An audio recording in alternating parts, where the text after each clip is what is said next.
우리는 지난 시간에 사도 바울 자신이 하나님께 감사하는 이유를 고백하는 것에 대해서 살펴보았지요. 내가 죄인의 괴수인데 하나님께서 나를 오랫동안 참아주셨다. 나를 향한 하나님의 그 인내와 그 참아주심이 없었다면 오늘의 나는 결코 없다라는 것이죠.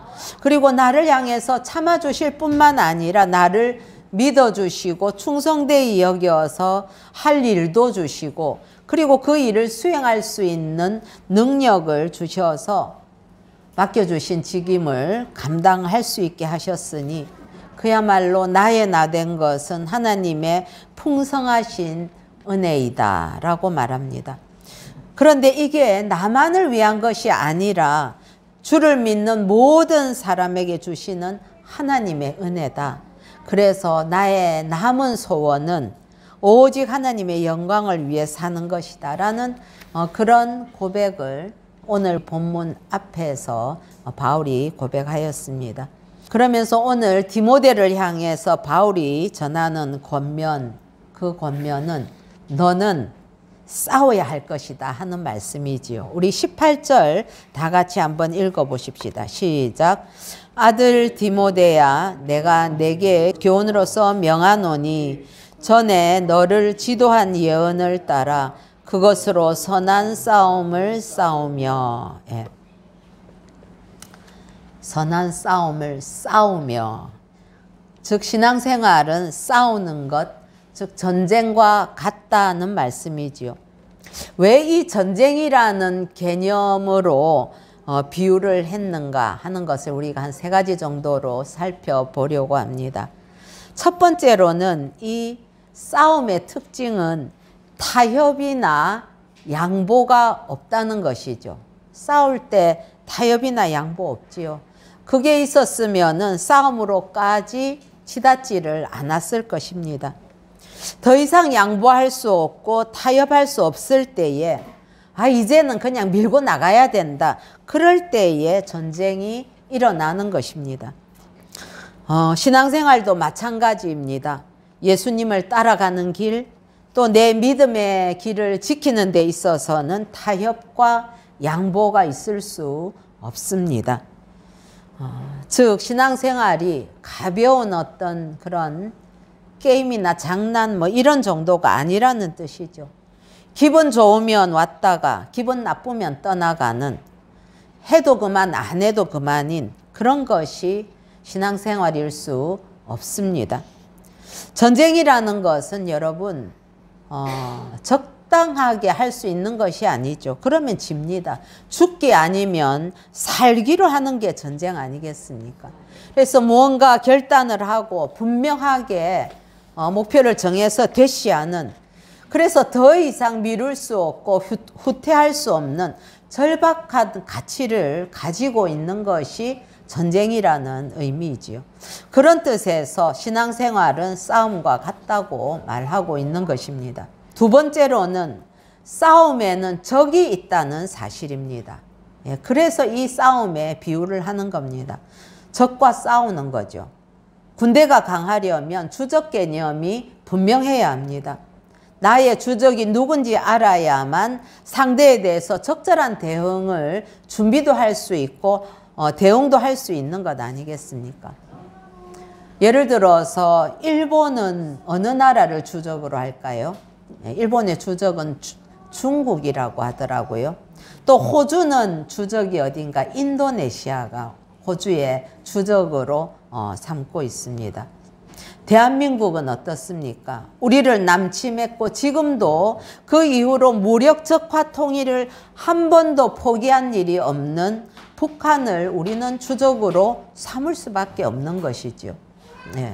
이 주적의 개념이 흔들리면 큰 문제가 됩니다.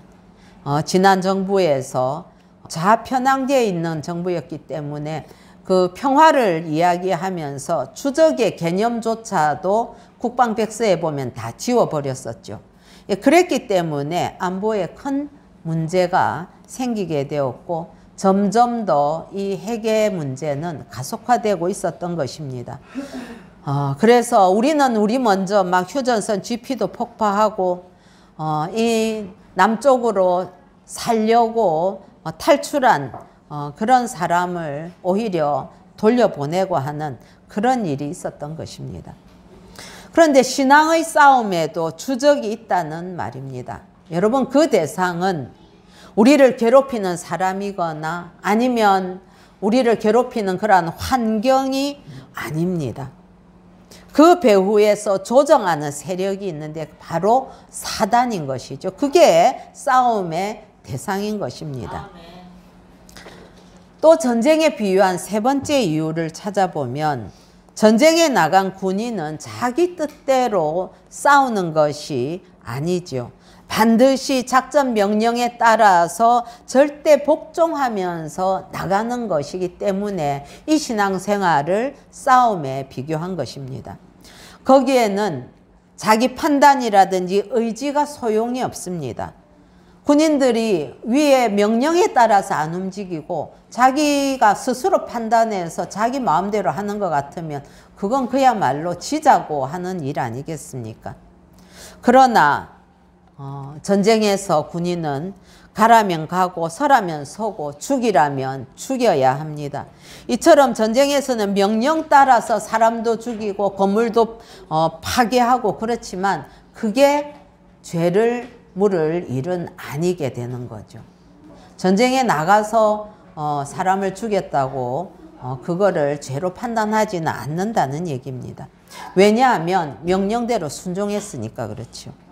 신앙의 싸움도 명령대로 순종해야만 승리하게 되어 있습니다. 이처럼 여러분 다른 것들도 다 그렇지만 가치 있는 것은 저절로 얻어지는 법이 없습니다. 엄청난 싸움과 수고와 정말 그걸 얻기 위한 몸부림을 통해서 희생을 대가를 치러가면서 얻어지는 것이 바로 가치 있는 것이 됩니다. 그래서 바울은 믿음의 아들인 디모데에게 말합니다. 아들아, 신앙생활은 전쟁과 같단다. 마음 단단히 먹고 그리단 그런 생각 가지면 안 된다라고 이야기를 하죠. 그러면 여러분 뭘 가지고 싸울 것이냐는 겁니다. 신앙생활이 싸움이라면 무기를 주면서 싸우라고 해야 될 것 아니겠습니까? 예. 우리 1절 하반부에 보면 뭐라고 했습니까? 전에 너를 지도한 예언을 따라 그것으로 선한 싸움을 싸우며, 즉 예언의 말씀을 따라 싸우라고 바울은 이야기하고 있습니다. 전에도 말씀드린 바가 있지만 이 예언이라는 것은 많은 경우에 앞으로 어떤 사람에게 일어날 그 사건을 미리 말해주는 것, 이걸 예언이라고 흔히들 생각을 합니다. 그러나 예언이라는 것이 꼭 그런 뜻으로만 쓰이는 게 아닙니다. 한문으로 볼 때에 우리가 성경에서 예언은 한문으로는 미리 예자를 쓰기도 하고 또한 맡긴다는 뜻을 가지고 있는 예자를 쓰기도 합니다. 그래서 우리가 예금 이렇게 할 때 그것은 맡긴다는 그런 의미를 갖게 되지요. 즉 이 예언은 미리 주신 말씀이라는 뜻도 있지만은 그거보다는 성경에서는 더 많은 경우에는 맡겨주신 말씀이라는 뜻으로 사용이 됩니다. 즉 바울이 디모데를 보면서 너를 향하여 하나님이 해주신 말씀이 바로 예언이 되는 것이죠. 바울이 디모데를 위해서 기도하면서 하나님으로부터 받은 말씀이 있지 않겠습니까? 그래서 디모데는 어디로 보내고 또 디모데에게는 어떤 일을 맡겨야 되겠다 하는 그런 하나님의 감동이 있었을 것입니다. 그래서 바울은 디모데에게 우리 앞부분에도 보면 권면을 했지요. 너는 앞으로 이런 일을 해야 된다. 할 것이다. 그리고 이렇게 해라. 그런 권면을 했던 것입니다. 앞에 나온 것처럼 디모데에게 이 에베소 교회에서는 무슨 일을 해야 될 것이라고 하나님으로부터 받은 그 맡겨진 말씀을 전했습니까? 에베소 교회에서 율법적이고 철학적인 신앙으로부터 영광의 이 복음을 사수해라. 그리고 복음적인 신앙을 성도들에게 가르쳐야 된다는 이런 권면이 바로 디모데에게 주신 예언이었던 것입니다. 좁은 의미로 볼 때는 전에 너를 지도한 예언이라는 이 문구를 보면 디모데가 목회자로 안수를 받을 때에 바울로부터 들었던 말씀으로 생각할 수 있고, 넓은 의미로 볼 때는 디모데를 향해서 맡겨주신 하나님의 말씀 전체를 다 의미한다고 볼 수 있는 것입니다. 사랑하는 성도 여러분, 우리가 신앙의 싸움을 할 때의 무기는 무엇입니까? 언제나 하나님의 말씀입니다. 그래서 우리가 성령의 검이라고 말씀할 때 그거는 말씀을 의미하는 거였죠. 내게 주신 하나님의 말씀으로 싸우는 것이 신앙의 싸움입니다. 군대로 말하면 작전 명령이 다 하달이 되는 것 아니겠습니까? 그래서 어떤 사람에게는 전쟁 중에 이런 부분을 감당하라 이렇게 하는데, 뭐 예를 들면 적진을 탈취하라는 그런 명령이라든지, 고지를 사수하라든지, 요인을 암살하라든지, 다리를 폭파하라든지, 점령지의 치안을 유지하라든지, 뭔가 나름대로 각각에게 주어진 명령이 있는 것처럼 우리 개인도 신앙적으로 볼 때 하나님으로부터 받은 은사가 다 다르고, 그리고 각자를 향한 하나님의 계획이 있고, 또 우리 각 사람을 향해서 주신 하나님의 말씀이 다 있다는 의미입니다. 그래서 바울은 디모데에게 신앙생활은 전쟁과 같다. 너는 전쟁터에 나온 군인이다. 그러므로 말씀에 따라서 움직이고 담대한 마음으로 이 전쟁에 임하라고 권면하고 있는 것이지요. 그러면 이제 이 싸움의 성격은 무엇이냐 하는 것입니다. 오늘 본문 말씀은 이렇게 이야기합니다. 그냥 싸움이 아니라 어떤 싸움이라고 이야기를 하고 있습니까? 바로 선한 싸움이다 라고 말합니다. 우리가 싸우는 싸움은 가난이나 질병, 그리고 무지와 욕심, 허무와 고독, 이런 싸움일 수도 있습니다. 그러나 이건 모든 사람이 다 싸우는 싸움이지요. 모든 인생들이 이런 것들과 다투는 것 아니겠습니까? 특별히 성도들에게 주어진 싸움의 내용은 선한 싸움이라는 것인데, 이 선한 싸움에서는 반드시 지켜내야 될 두 가지가 있다고 말씀합니다. 이 두 가지를 잃어버리면 절대로 선한 싸움이 될 수 없다고 바울은 본문에서 이야기하고 있는데, 바로 이 선한 싸움의 기준 두 가지가 나오는 19절 말씀입니다. 우리 19절 같이 한번 읽어보시겠습니다. 시작. 믿음과 착한 양심을 가지라. 어떤 이들은 이 양심을 버렸고 그 믿음에 관하여는 파선하였느니라. 아멘. 여러분, 그리스도인에게 주어진 신앙의 싸움은 선한 싸움인데, 거기에 두 가지가 꼭 있어야 된다고 이야기를 하네요. 첫 번째로는 믿음입니다. 믿음을 지키는 것이 선한 싸움입니다. 믿음을 잃으면 여러분 아무리 승리한 것처럼 보여도 그 싸움은 선한 것이 될 수 없습니다. 그리고 또한 진정한 승리라고 말할 수도 없는 것입니다. 이처럼 선한 싸움의 첫 번째 요소는 믿음입니다. 하나님 말씀에 대한 신뢰와 그리고 복음의 그 최후 승리에 대한 확실한 믿음이 있어야 되지요. 약속의 말씀은 반드시 성취되고 악은 반드시 무너지며 궁극적으로 우리 주님이 영광을 받으신다는 이 복음에 대한 확신, 이 믿음이 있어야만 선한 싸움을 할 수 있습니다. 다음은 착한 양심입니다. 양심이라는 것이 무엇입니까? 이 양심이라는 이 헬라어 단어 이 원어에는 함께 아는 지식이다라는 뜻을 가지고 있다고 합니다. 영어로는 conscience죠. 누구와 함께 아는 지식일까요? 양심이라는 것. 예. 하나님과 나만 아는 지식이 바로 양심이라는 것입니다. 예를 들어서 여러분 우리가 거짓말을 하지요. 거짓말을 하면 다른 사람들은 모를 수 있습니다.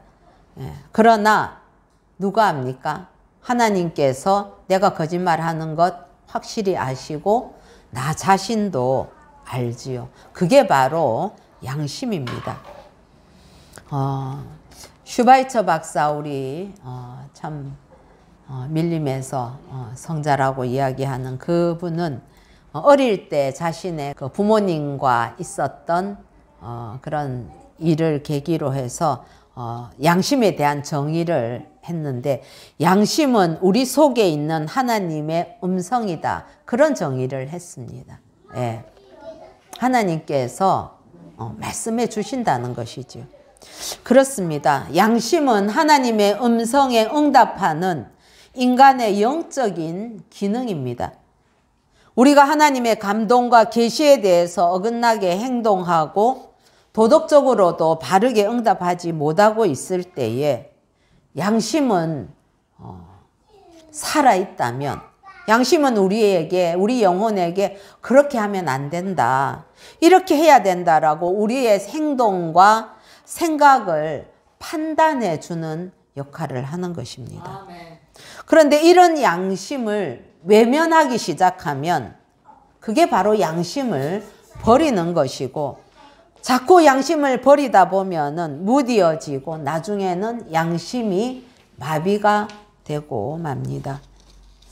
그래서 여러분 이 믿음이라는 것은 보이는 것이 아니지 않습니까? 그래서 이 내면적인 어떤 그 가치가 믿음이라는 그 가치가 삶으로 나타나기 전에 무엇을 거치게 되느냐?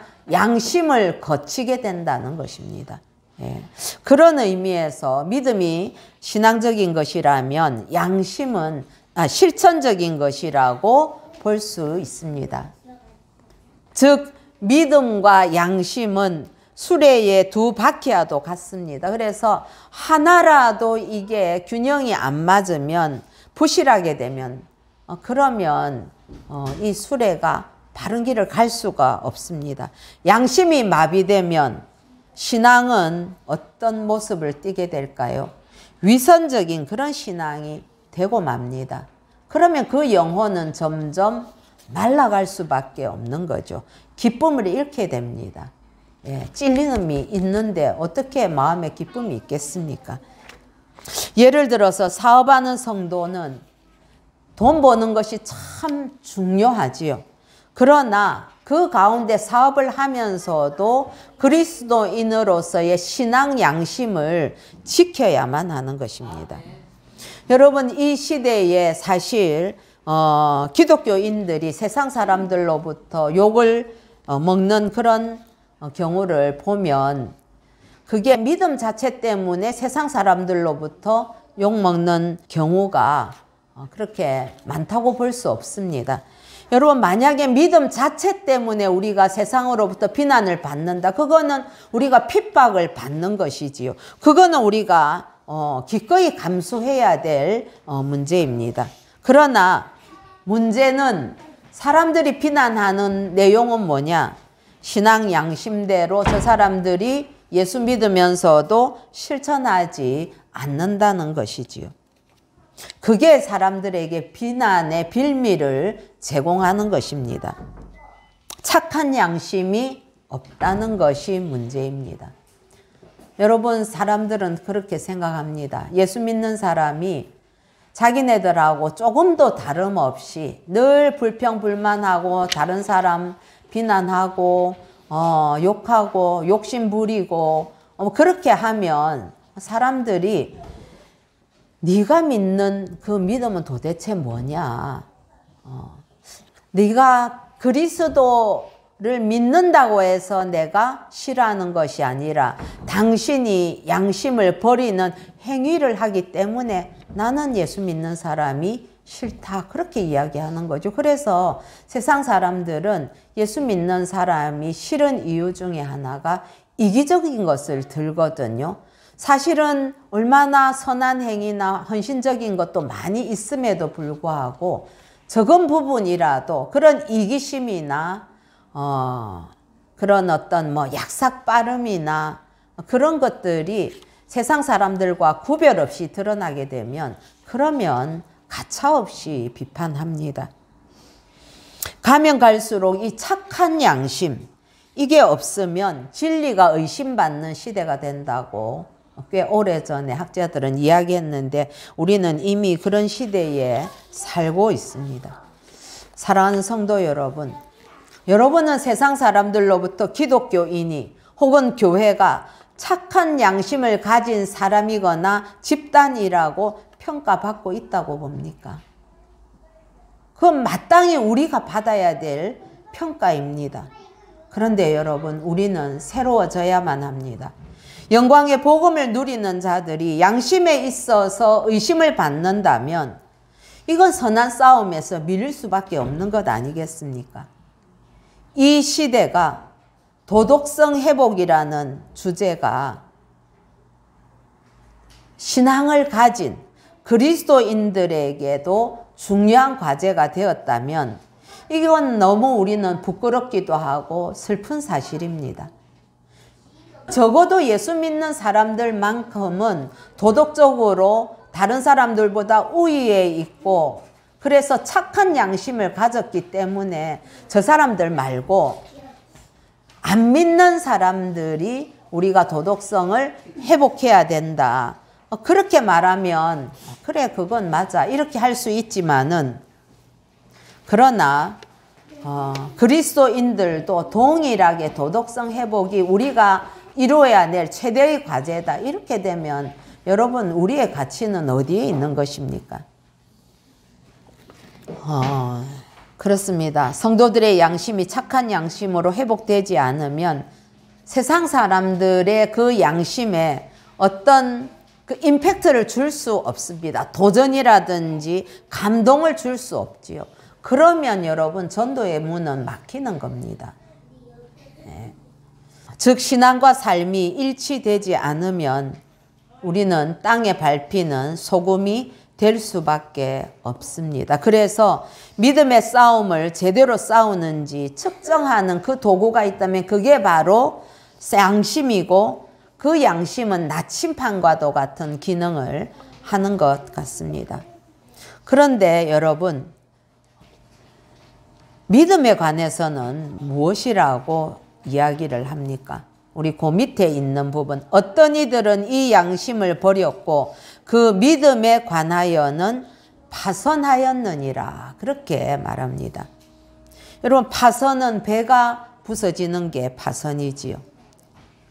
믿음이라는 것은 어떤 의미에서 우리가 비유해 본다면 인생의 배라고 볼 수 있습니다.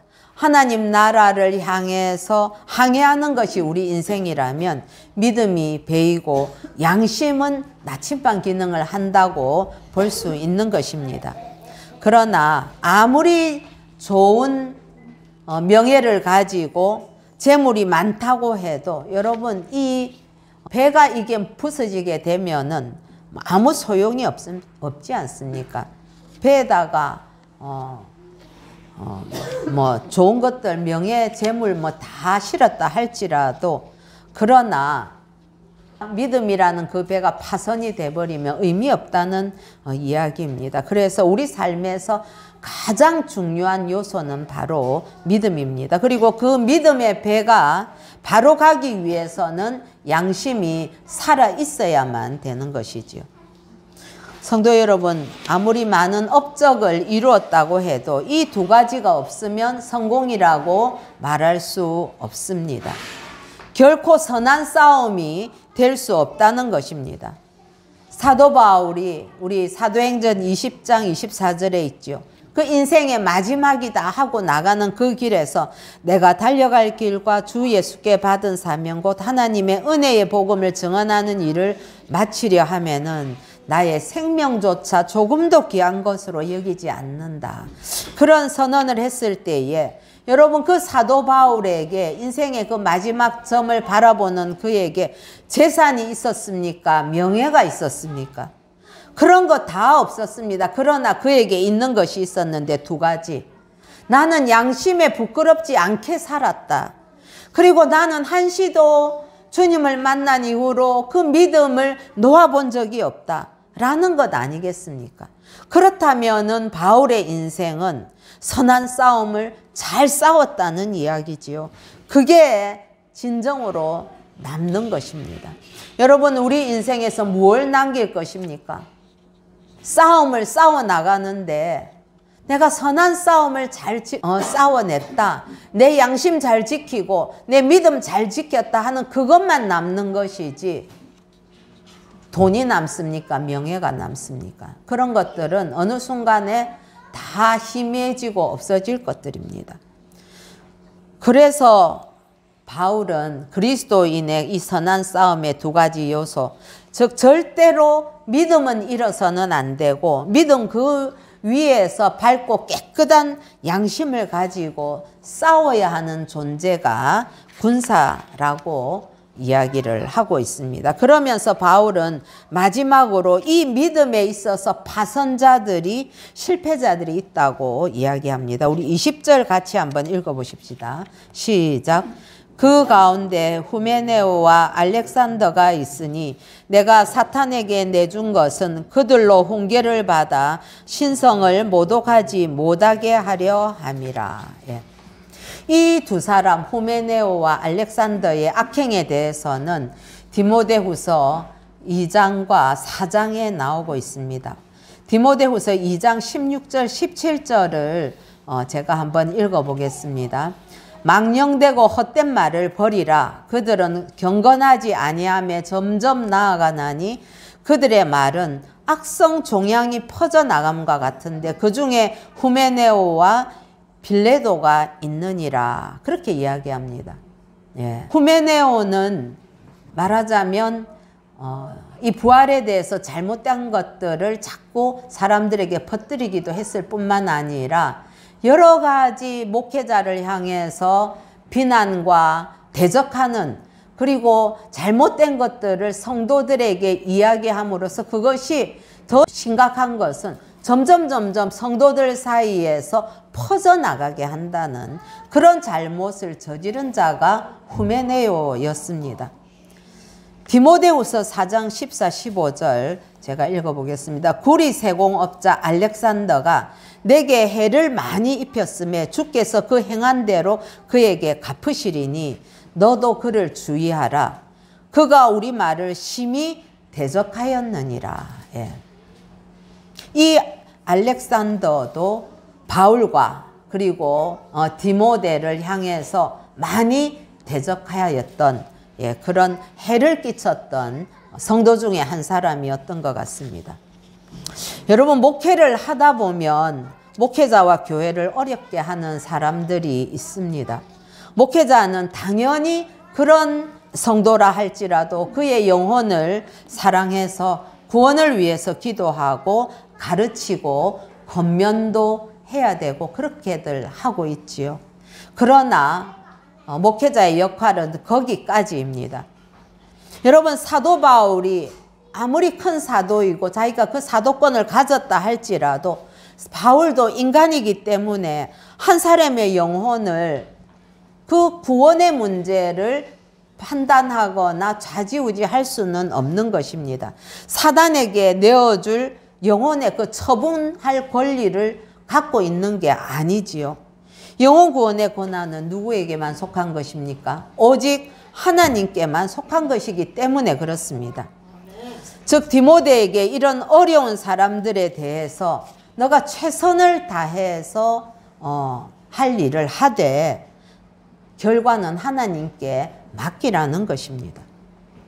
예수님께도 가룟 유다가 끝까지 있었고 초대교회 7 집사 중에 하나인 니골라 같은 사람도 있었듯이 바울에게 있어서도 사역하는 데에 끝까지 괴롭히던 후메네오와 알렉산더 같은 사람이 있었던 것입니다.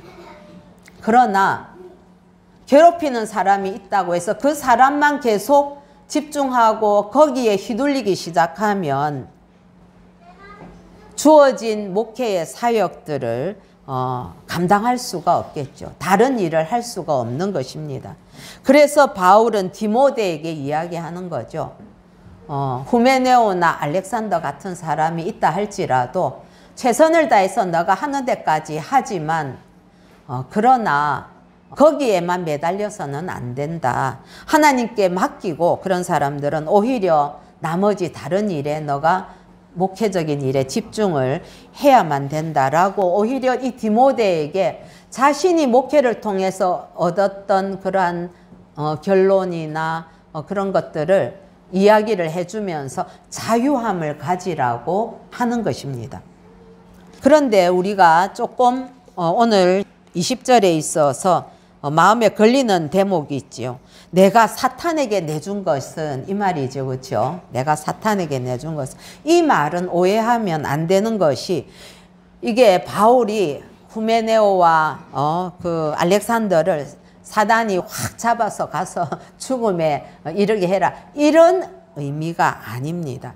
이것은 그 당시에 그 대체로 출교를 의미하는 그런 표현이기도 했는데요. 바울이 그 뒤에 한 얘기를 보면 우리가 알 수가 있습니다. 이들에게 이렇게 사단에 내줘서 이건 내가 미워하니까 저 사람들은 그냥 영벌에 처해져야 돼 이런 의미가 아니라 그들로 하여금 훈계를 받아서 신성을 모독하지 못하게 하려 함이라 그렇게 이야기를 하는 것입니다. 즉 자신들의 악행으로 인해서 하나님의 은혜와 사랑에서 유기된다는 것이죠. 여러분 만약에 교회나 그렇게 목회를 어렵게 하면 그게 하나님의 은혜로부터 점점 저절로 멀어지게 되는 것 아니겠습니까?